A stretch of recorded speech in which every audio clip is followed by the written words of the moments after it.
Giữa trung tâm thành phố Basel yên bình, một khối bê tông khổng lồ đang dần trồi lên khỏi mặt đất. Nó không chỉ là một tòa nhà, mà là một minh chứng cho giới hạn mới của kỹ thuật xây dựng Thụy Sĩ. Đây là tháp Ross Tower 2, một công trình vừa phá kỷ lục, trở thành tòa nhà cao nhất Thụy Sĩ với 50 tầng và chiều cao 205 mét. Chiều cao này có vẻ là hơi khiêm tốn so với các tòa nhà chọc trời khác trên thế giới. Nhưng điều đáng kinh ngạc không phải nằm ở chiều cao của nó, mà là cách mà con người đã xây dựng nên công trình khổng lồ này giữa một khu đất chật hẹp chỉ vừa đủ cho vài cần cẩu và một trạm trộn bê tông mini. Và kỳ diệu hơn cả, nó được thi công bằng một hệ thống ván khuôn leo tự động, có thể tự di chuyển lên cao cùng với chính tòa tháp mà nó đang tạo ra. Từng lớp bê tông, từng tấn thép, từng thao tác được điều phối chính xác bằng mô hình BIM, một bản đồ ảo mô phỏng toàn bộ công trình. Tất cả kết hợp thành một chuỗi chuyển động hoàn hảo, biến ý tưởng táo bạo thành một công trình thực sự. Và khi tháp Ross 2 vượt qua người tiền nhiệm của nó, Ross Tower 1, nó không chỉ phá kỷ lục về độ cao, mà còn khẳng định khi kỹ thuật và tầm nhìn hòa làm một, mọi giới hạn đều có thể bị chinh phục.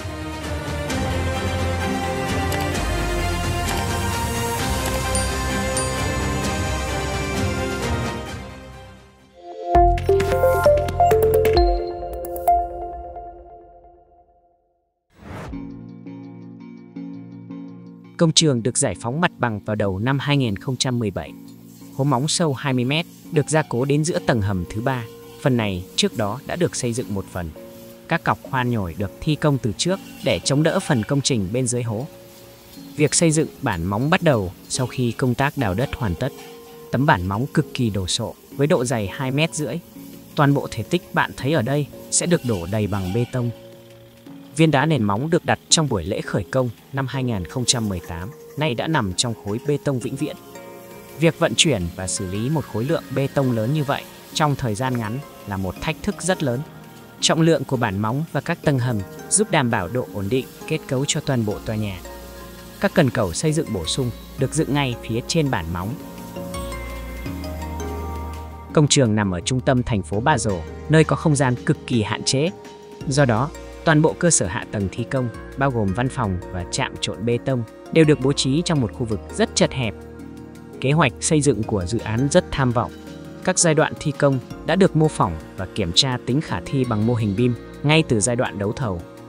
Phần lõi công trình, bao gồm lõi kết cấu, được xây dựng đầu tiên, sau đó mới thi công các sàn tầng xung quanh. Lõi này bao gồm cầu thang, thang máy và các giếng kỹ thuật. Các sàn tầng sau đó được xây dựng xung quanh lõi. Vào tháng 9 năm 2018, hệ thống cốp pha leo tự động cho lõi tòa nhà được lắp đặt trong hố móng. Hệ thống leo này cực kỳ phức tạp, nó vừa đóng vai trò cốp pha, vừa là giàn giáo và leo theo tòa tháp lên đến độ cao hơn 200 mét. Sau khi bê tông đông cứng, hệ cốp pha sẽ tự leo lên theo các bức tường vừa được đổ. Khi cốp pha vượt qua 3 tầng, các lỗ hổng trên sàn tầng đã xây dựng trước đó sẽ được đóng lại. Trung bình, tòa nhà sẽ cao thêm khoảng 1 tầng sau mỗi 14 ngày. Trong quá trình này, một hệ chắn gió gắn liền với cốp pha được lắp đặt giúp bảo vệ công nhân khỏi gió mạnh và các cơn gió giật ở độ cao lớn. Bản thân hệ thống cốp pha bao gồm các sàn làm việc, hệ thống leo tự động và các tấm ván khuôn. Giống như các tầng tiếp theo, mỗi đợt đổ bê tông có chiều cao gần 4 mét.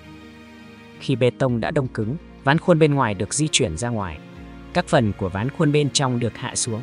Giờ đây, mỗi bức tường có thể tiếp cận được từ một phía. Lúc này, toàn bộ hệ cốp pha được nâng lên một tầng bằng xi lanh thủy lực. Cốt thép cho đợt đổ bê tông tiếp theo được lắp đặt vào trong phần cốp pha mở ra. Sau đó, cốp pha được đóng lại và sẵn sàng cho lần đổ bê tông tiếp theo. Phần lõi tòa nhà chính là trụ chịu lực cho toàn bộ công trình khi hoàn thiện. Các bức tường dày đến 75 cm và được gia cố chắc chắn với rất nhiều cốt thép. Việc lắp đặt cốt thép trong không gian vô cùng chật hẹp và những bức tường chỉ có thể tiếp cận từ một phía là một thách thức lớn. Bê tông được bơm từ trạm trộn đến tòa nhà và được đổ vào khuôn bằng một máy phun bê tông. Từ tầng 5 trở lên, các sàn tầng cũng được bảo vệ bằng hệ chắn gió. Tấm chắn gió cao 2,5 tầng và được cố định vào 2 sàn tầng. Toàn bộ công trường gần như không có không gian để tập kết vật liệu, nên các cấu kiện lắp sẵn được giao đúng thời điểm và được lắp trực tiếp từ xe tải. Các cần cẩu xây dựng giờ đây có thể được nâng lên lần đầu tiên. Chúng di chuyển lên theo từng đoạn cao 4,5 mét để lắp đặt các phần của tòa tháp. Nhờ vậy, phần lõi của công trình tiếp tục vươn cao dần. Đến lúc này, quy trình làm việc đã được tối ưu và trung bình cứ mỗi 10 ngày, một tầng mới lại được hoàn thành. 3 tầng được kết nối với nhau bằng cầu thang xoắn. Hệ chắn gió quanh lõi tòa nhà cũng được nâng lên cùng hệ cốp pha tự động, trong khi lớp chắn quanh sàn tầng được cần cầu nâng lên từng tầng. Từ tầng 21 ở độ cao 90 m, lõi tòa nhà bắt đầu thu nhỏ lại. Vì vậy, hệ thống leo tự động cần phải được tháo dỡ một phần. Cũng như mọi công trình xây dựng khác, an toàn luôn là ưu tiên hàng đầu. Toàn bộ công nhân làm việc ở những vị trí trên cao đều được bảo hộ bằng dây an toàn. Một tầng kỹ thuật có chiều cao gấp đôi nằm ở tầng 21. Do đó, hệ chắn gió không còn sàn để tựa nên phải được chống đỡ thêm bằng các thanh giằng chéo. Các thanh chống đỡ cốp pha trần cũng phải cao gấp đôi. Điều này tạo thêm thách thức về mặt hậu cần. Các cột của tầng trên được lắp đặt cố định vào các cột tầng dưới và được đo đạc chính xác và gia cố ở đầu trên. Độ chính xác là tối quan trọng ở đây, cũng như đối với hàng ngàn điểm đo đạc khác trên công trường.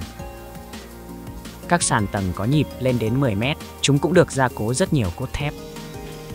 Tiếp theo, bê tông một lần nữa được đổ cho các tầng thấp có diện tích lớn bằng máy phun bê tông có tầm với lên đến 35 m. Vào giai đoạn cuối của công trình, bê tông phải được bơm lên độ cao hơn 200 m. Nhờ một máy bơm bê tông cực kỳ mạnh mẽ và hỗn hợp bê tông phù hợp, toàn bộ công tác đổ bê tông đều diễn ra suôn sẻ. Cùng lúc đó, các cầu thang đúc sẵn được lắp đặt trong các trục của lõi tòa nhà. Cần cầu hạ các cấu kiện vào các trục, nơi chúng được cố định chính xác vào đúng vị trí. Điều này đòi hỏi sự phối hợp hoàn hảo giữa đội vận hành và lái cầu. Trong khi đó, mặt tiền tòa nhà đã được lắp đặt ở các tầng bên dưới bởi các nhà thầu phụ. Thang máy và các thiết bị kỹ thuật cũng đang được lắp đặt trong tầng hầm. Vì không gian hạn chế, việc giao vật liệu cũng phải được thực hiện đúng thời điểm. Việc điều phối toàn bộ vật tư và thiết bị cho cả phần thô lẫn hoàn thiện đúng thời gian, đúng trình tự là một kỳ tích hậu cần của đội quản lý công trường.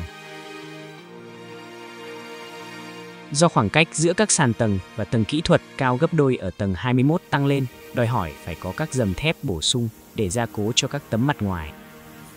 Trong khi đó, phần kết cấu bên trong tòa nhà vẫn tiếp tục được thi công. Ở độ cao 160 m, lõi tòa nhà thu hẹp lần thứ hai và hệ thống leo tự động cần phải được lắp đặt lại một lần nữa. Do ở đây không có các tấm chắn gió, nên mọi công việc chỉ được diễn ra khi thời tiết tốt. Cầu thang xoắn cuối cùng được lắp ở tầng 45. Tại đây, các cấu kiện cũng phải được giao đúng thời điểm. Cần cầu thang lên và lắp ráp hoàn chỉnh trước khi việc xây dựng sàn tầng tiếp theo có thể bắt đầu. Đến mùa thu năm 2020, công trình gần như hoàn thiện. Tất cả các quy trình được tối ưu một cách hoàn hảo và ở độ cao gần 200 m, mỗi tầng mới được hoàn thành chỉ sau 6 ngày. Cuối tháng 10, hệ thống leo tự động và máy bơm bê tông được nâng lên lần cuối cùng. Phần lõi của tòa nhà được hoàn tất vào đầu tháng 11. Hệ thống leo tự động được tháo dỡ và 2 tuần sau, sàn tầng cuối cùng được hoàn thành. Phần kết cấu bên trong của Ross Tower 2 được hoàn tất vào cuối tháng 11 năm 2020.